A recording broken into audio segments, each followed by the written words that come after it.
In the previous video, I described what makes great feedback and described its components in some level of depth, and I showed a practical example of how to develop feedback from an impression.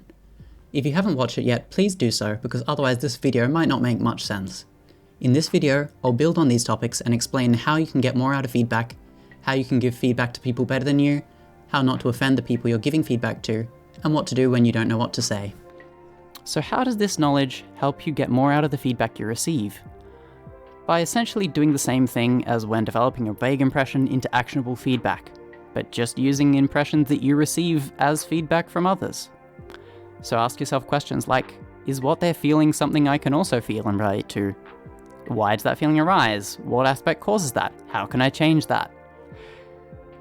This is where you might look for what their impressions and diagnoses are, look for the root cause, and if you don't fully agree, seek your own solution. It really is that simple. Well, simple in theory, not in execution. When posting feedback, I find it's helpful to try and ask some questions about the things that you're concerned about, because then it helps direct the feedback to focus on those areas. You might try to ask about it in vague terms like, it's kind of empty in this section, what do I do? Or you have a more specific concern like, I don't know about the drum pattern, what should I do?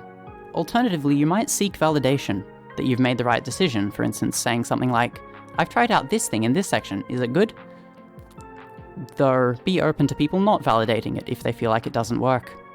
On a similar vein, you might make two versions of the same section, let's call them A and B, and ask, do you prefer A or B? That way, if you're undecided about your approach, they might validate or build off of it.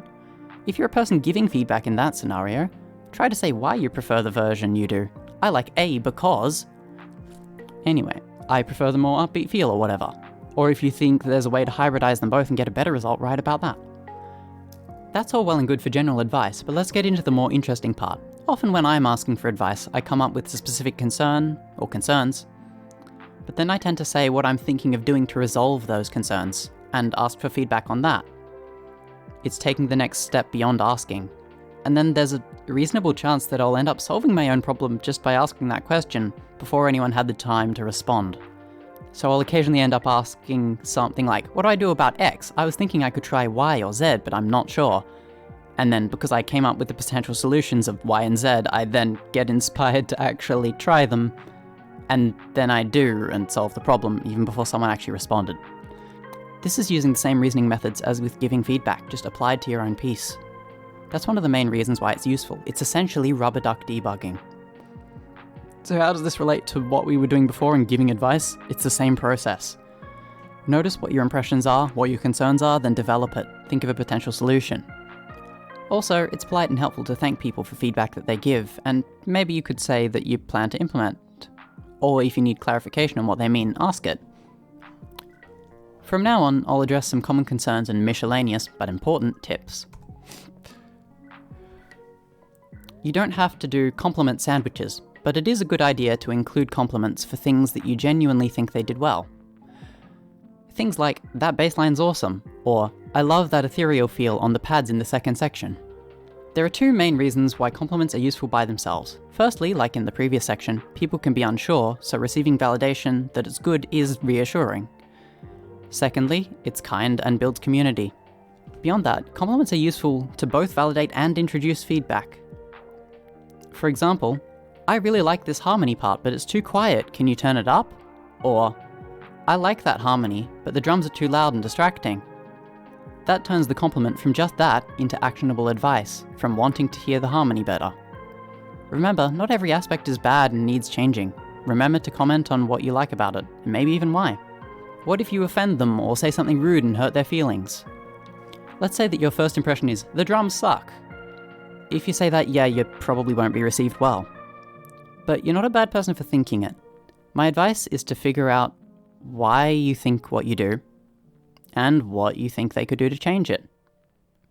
So you could say something like, I think you could change up your drum pattern to be more exciting. Or, I'm not a fan of these drums at this point because of X reason. Maybe if you did this pattern instead, it could be more engaging. Or if it's getting worn out, well, you know the main example by this point. The process of developing actionable advice naturally refocuses and reframes the issue to focus on action and solutions rather than flaws. That naturally changes the language that you use in it. usually to something that's a lot less offensive. But if you're still concerned, then write out your feedback in a text document, sit on it for a bit, or try to rephrase or refocus it, as in these examples. Or try and soften the language, which I'll explain while answering an adjacent question. What if you don't know if what they've done is a mistake or a deliberate choice? What if you hear a really unpleasant synth, a really harsh sounding instrument?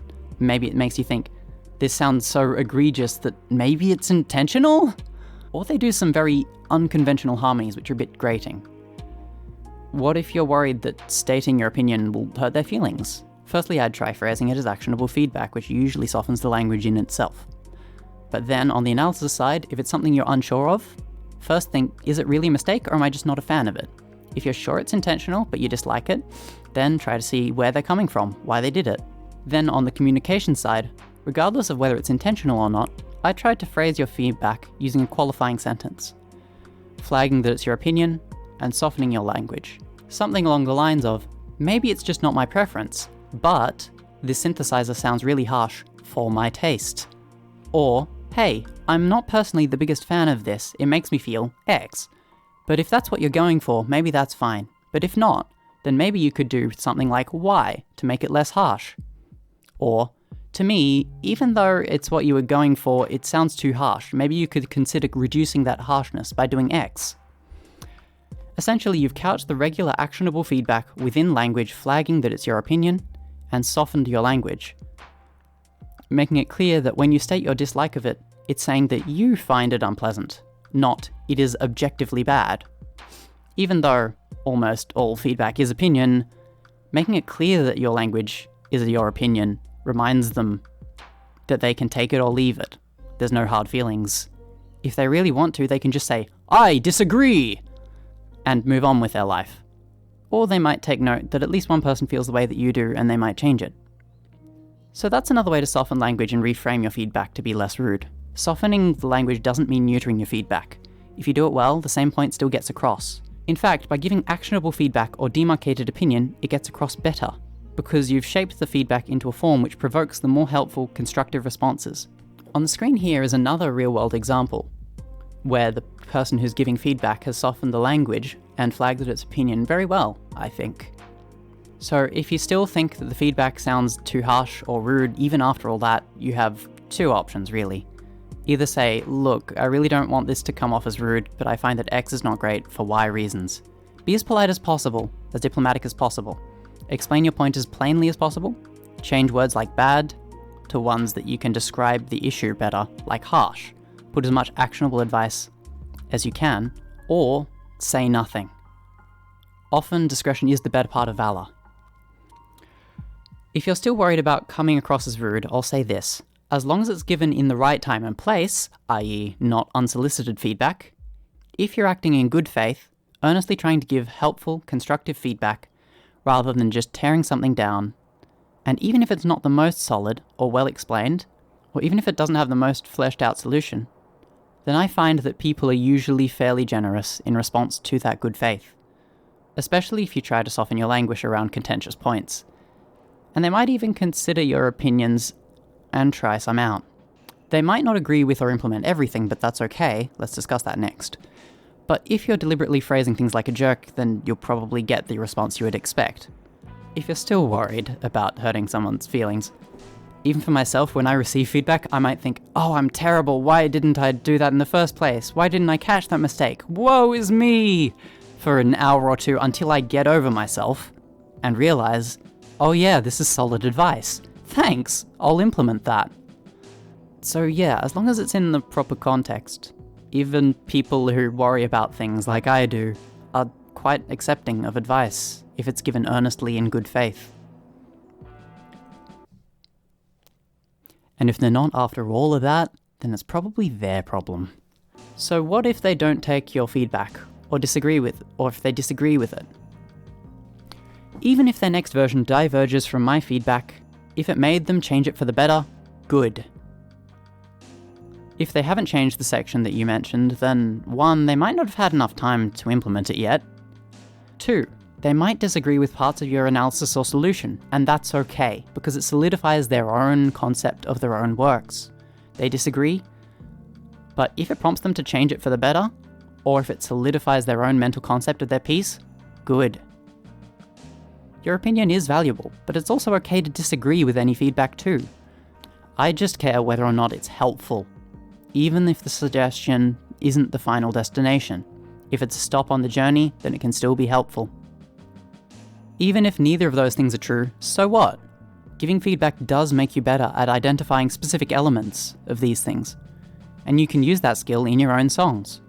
Plus, giving feedback builds a sense of community. People helping each other out, that's beneficial too. Even if I disagree with the feedback, it's comforting to know that someone cares enough to listen and take time to create feedback. How can your feedback be useful to people who are better than you? I'll start by saying that you don't need to be better than the person you're giving feedback to for it to be valuable. I have given feedback to many people who are better than I am, and I've seen that sometimes they change it in the ways that I suggest. That doesn't mean that I'm a genius or a guru, far from it. I'm just me. But I have faith that my feedback might potentially be useful. Somehow that's enough to bypass my filter which tells me to keep quiet out of shame. But you might wonder, how does that work? How can you give advice to someone better that's actually useful? There are a few reasons. The main one is, simply put, you have a different point of view to the composer. The composer has listened to their own track a lot of times when creating it, which creates ear fatigue, where hearing something too much distorts your perception of it, like saying the same word over and over again until it no longer feels like a word. Additionally, the composer has a mental image of what they want it to sound like, or at least concepts for what to do. They have things that they plan on implementing, things that they want to be there, things that they plan to change, or sometimes their mind fills in the blanks for what they think should be there, even if it isn't there yet. They may have a vision or a feeling for the track that the track doesn't exactly conform to, making them feel like it's deficient in some way, even if they don't know how to improve it, and even if, to an outside observer, it's actually fine as it is.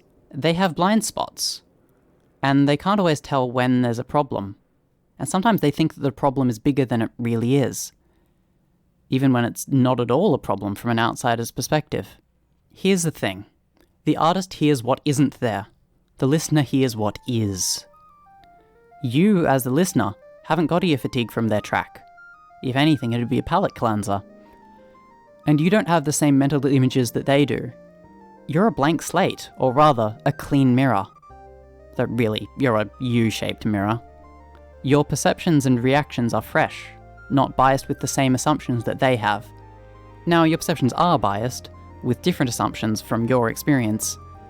However, you don't have as detailed an existing mental expectation for the track, leaving you more open to form an impression based more on your perception than your expectation.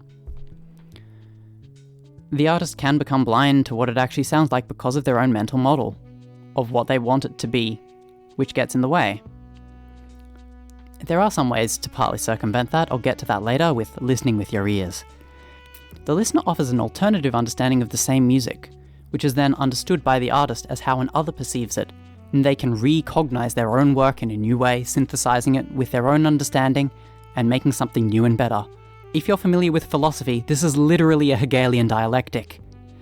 But if you're not, I'll just say that, to quote a certain song, everybody that you meet has an original point of view. Others will see things that you don't, and sometimes they've got a point. And sometimes you are that other to another. This is the reason why the answer to the question, if they're better than me, then surely they've thought of all my feedback before, is no. They might think of some things, but not necessarily all of them. So speaking your thoughts might bring up things that they did automatically, but would benefit from a critique or a change. Or they might bring up some things that they never even thought of, especially if what you bring up is what you feel. Secondly, sometimes they're seeking validation of certain aspects. Your impressions of whether or not it's good can help them affirm that or improve it, if you have an idea for how. Your perceptions and opinions can be valuable, so share them. If there's anything you take from this, it should be that. But what if you don't necessarily have very good technical skill at producing? Do you need technical skill to give good feedback? Not necessarily. It certainly helps a lot, and increased skill can increase the accuracy and depth of the feedback you give. and where and how to apply it. However, even if you aren't the most skilled, you still have the perceptions that you have. You might think that this synth is harsh, even if you don't know how to fix it, and sometimes alerting them to that can still be valuable. In fact, I encourage you to give feedback partly to learn. It helps refine your ability to perceive things, figure out some reasons why it is the way it is, and exercise your reasoning abilities figuring out how you might change it, which makes you better at doing it when you encounter the same problem. It's a mental rehearsal for when you encounter similar problems yourself, which is psychologically shown to help. Plus, looking at other people's feedback can help you identify a problem you might not have noticed and teach you techniques that you might want to apply, like humanizing velocities to make melodies less stale and boring. Also, if you're in a feedback channel and hear something cool that you don't know how they made it, you can ask them how, and they might just tell you. That'll definitely improve your abilities. I've done it. Anyway, I've given on feedback to a lot of people who are more skilled arrangers, composers, producers, mixers, writers than I am. And there have been times where they've changed their next version in response to that feedback. Sometimes people have thanked me for the advice even though they're definitely better arrangers than I am. Sometimes they don't change it too, and that's fine too. But the point of the matter is you don't need to be better than them to have something valuable to say. And they probably won't think badly of you. Unless it's unsolicited advice, then they probably will. But of course, keep yourself humble and don't be a jerk. If you don't know what to say in your feedback, just listen. Then notice what you notice. And then comment on that. Develop your perceptions from that. What jumps out at you? Try to comment on that.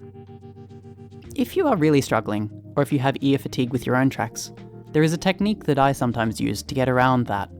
I tell myself, listen with your ears. It may sound strange to say, but it's exactly what it sounds like. Instead of focusing on what your mental image of what you think the piece will sound like, focus on the sensation, on the perception. What is the actual sound you're hearing? What's the raw data? What are you actually hearing with your ears? Not, what do you think you're gonna hear? What are you expecting? Not that. Listen with your ears, not with your mind. Then your mind can think on what it's perceiving, rather than predicting and anticipating it. Then, what jumps out at you? What thoughts do you have? Even if it's a bit stale there, or I like that bit, or that's too quiet. Build off that base perception. Now, you won't always be able to create great advice. Sometimes you just mentally draw a blank. That's happened to me. But nevertheless, hopefully this video will give you some strategies towards developing better feedback. I want to reiterate a few points though. I think that everyone has the potential to give some useful feedback, and one of the ways to do that is to focus on your perceptions, asking yourself why you feel that way, what to do about it, and then developing more specific actionable advice from that. It really boils down to, what do I feel? Why do I feel that way? What can they do about it? So, listen with your ears, and remember that your voice can be valuable, so don't be afraid of saying something.